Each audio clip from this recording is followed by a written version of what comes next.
जो कहो हवन कर दे, ये हवन से, ये ताबीज बांधने से, ये घोड़े की नाल की अंगूठी पहनने से ये बुरा लगेगा सबको। कुछ नहीं होता, कुछ नहीं होने वाला। तो ये सब हरि के अनुचर हैं, सब हरि के अनुचर हैं। जानकी नाथ सहाय करे तो कौन बिगाड़ सके नर तेरो, है? ये शुक्र शनिचर राहु केत सब क्षण में वही है तेरे चेरो। जानकी नाथ सहाय करे कौन बिगाड़ सकता है। महाप्रभु हरिवंश चंद्र जी कह रहे, जो पे कृष्ण चरण मन अर्पित तो करी है का नवग्रह रंक। ये बेचारे नवग्रह भिखारी क्या तुम्हारा कर सकते हैं।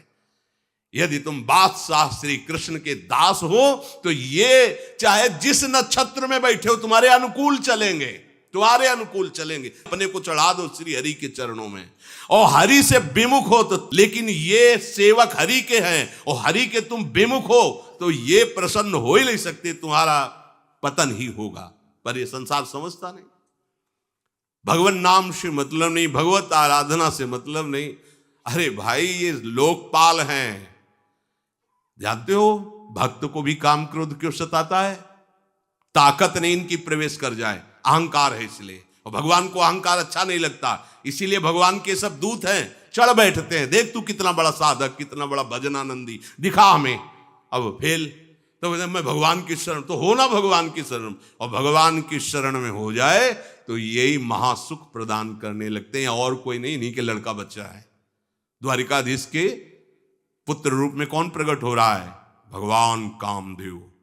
जो प्रद्युम्न अवतार है साक्षात कामदेव हैं, कामदेव साक्षात आ रहे हैं।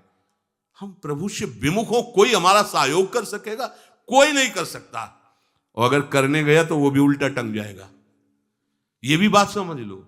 भगवान देख लो, हम आपको उदाहरण बता रहे कि तो कैसे काशी नरेश, पौंड्रक, ये सब मिलकर भगवान के विरोध में हुए। भगवान ने सुदर्शन चक्र को छोड़ा, काशी नरेश पौंड्रक सबका उद्धार किया। और काशी नरेश का पुत्र था सुदक्षिण, उसने विचार किया कि ये तो बहुत बड़े अपमान की बात है। भगवान शंकर की नगरी में रहता, काशी में महामृत्युंजय है, काल के भी महाकाल हैं। पंडितों से कहा ऐसा उपाय नहीं कि हम द्वारिका को भस्म कर दें। बोले है, भगवान शिव के ऐसे ऐसे मंत्र हैं कि वो तो विनाशकारी भी तो है ना, वो बहुत सुंदर भी है। कर्पूर गौरम करुणावतारम संसार सारम, करुणा के स्वरूप है। आशुतोष नाम है, एक चुल्लू जल ऐसा कोई देवता नहीं मिलेगा जो संसार में कोई देवता नहीं खाता, वो इन पे चढ़ाए जाते हैं। अकौड़े का फूल, धतूर का फल ये कोई पता है? नहीं पता। इतने से वो प्रसन्न, इसीलिए वो आशुतोष रीझ जाए तो पूरा नगर का नगर सोने का ऐसे दे दिया, लंका उन्हीं दे दिया। और अगर दृष्टि बदल जाए तो हनुमान जी बनकर पूंछ में आग लगा को श्रीलंका को नाश कर। बड़े विचित्र है। हाँ है भगवान शंकर विनाशकारी, द्वारिका को भस्म कर सकते हैं। आराधना की सुदक्षिण ने, बड़े बड़े विद्वान बुलाए, काशी तो विद्वानों की नगरी, और ब्राह्मणों की विद्वता तभी सार्थक है जब प्रभु में उसका समापन हो। विद्या कौन? जो भगवान से मिला दे। अविद्या कौन? जो अहंकार माया में लगा दे। तो उन विद्वानों की ये समझ में नहीं आया कि किसके विरोध में मुझे अनुष्ठान में बैठालना है। बैठ गए, अनुष्ठान शुरू किया, तो मंत्रों में ताकत तो है ही।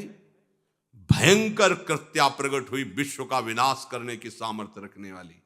मंत्रों के द्वारा उसे प्रेरित किया, जाओ द्वारिकापुरी को ही भस्म कर दो। और ये पता नहीं था कि द्वारिकापुरी ब्रह्मा की बनाई हुई नहीं है। सारी की सारी शक्तियां ब्रह्मा की बनाई हुई चीज पर बिगाड़ सकती हैं, लेकिन चिदानंद धाम में इनका तो प्रवेश ही नहीं। अब दूर से द्वारिका में दिखाई दिया, भयंकर ज्वाला में कृत्य आ रही। लोग भागकर भगवान के पास गए, प्रभु कोई भयानक मंत्र से आविष्ट होकर कृत्य आ रही जो नष्ट करना चाहती द्वारिका। तुम्हें घबराने की जरूरत नहीं, ना बताने की जरूरत है।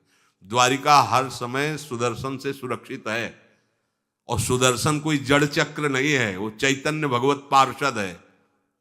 जब जहां जैसा अवसर आता है वैसा वो रूप रख लेते हैं। एक को मारना है तो 100 अरे वाले, हजारों को मारना है तो 1000 अरे वाले, और अगर पूरा सिस्टम विनाश करना है तो अनंत अरे वाले सुदर्शन चक्र हो जाते हैं।